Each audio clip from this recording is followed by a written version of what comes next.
Dans cette vidéo, nous allons chercher à simplifier une expression trigonométrique. La première chose à faire est de tracer votre cercle trigonométrique et d'y placer un angle alpha, quelconque, mais par défaut, nous prendrons souvent un angle de plus ou moins 20 degrés. Ensuite, nous allons nous attarder à ce qu'on nous demande dans le calcul. On nous demande le sinus de 90 moins alpha. La première chose à faire est de placer l'angle 90 moins alpha.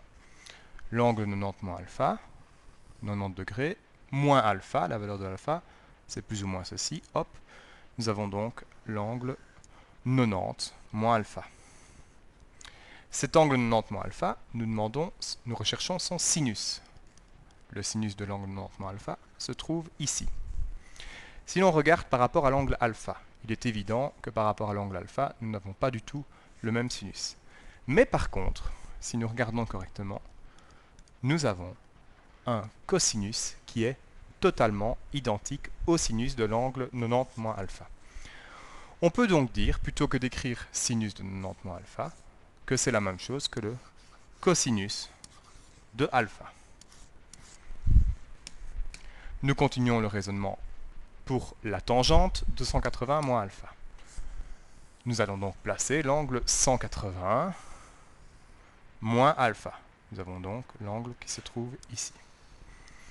Nous recherchons la tangente de cet angle. Nous allons donc avoir besoin de l'axe de la tangente qui se trouve ici. La tangente de cet angle, comme d'habitude, je dois prolonger et je tombe quelque part ici sur mon axe de la tangente. Si je regarde maintenant de nouveau par rapport à mon angle alpha, je remarque que la tangente de mon angle alpha se trouve ici. Si l'on remarque, en fait, les longueurs entre ici et là sont exactement similaires. À une chose près, c'est que dans ce cas-ci, nous avons une tangente qui est positive et là négative. La tangente est donc identique au signe près. On peut donc noter plutôt que tangente 180 moins alpha, l'opposé de la tangente de alpha. Nous continuons notre raisonnement pour sinus 180 plus alpha. Même chose, nous plaçons notre angle 180 plus alpha. Nous allons nous trouver quelque part par ici. Le sinus de cet angle se trouve, comme d'habitude, sur l'axe des ordonnées. Si l'on regarde de nouveau par rapport à alpha, alpha, son sinus se trouve ici.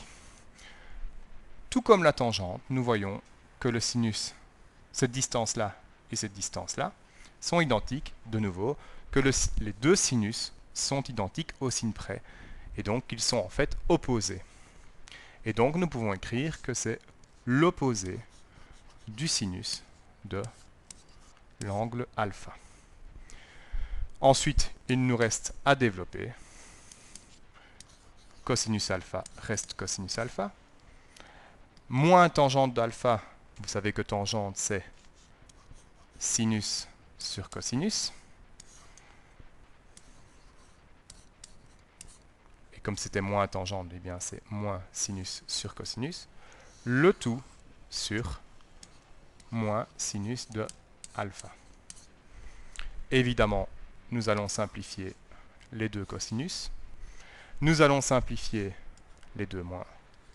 Et nous allons simplifier, évidemment, les deux sinus. On aurait tendance à dire qu'il ne reste rien, mais attention, quand nous simplifions, il reste bien évidemment 1. La simplification, ce résultat nous donne 1.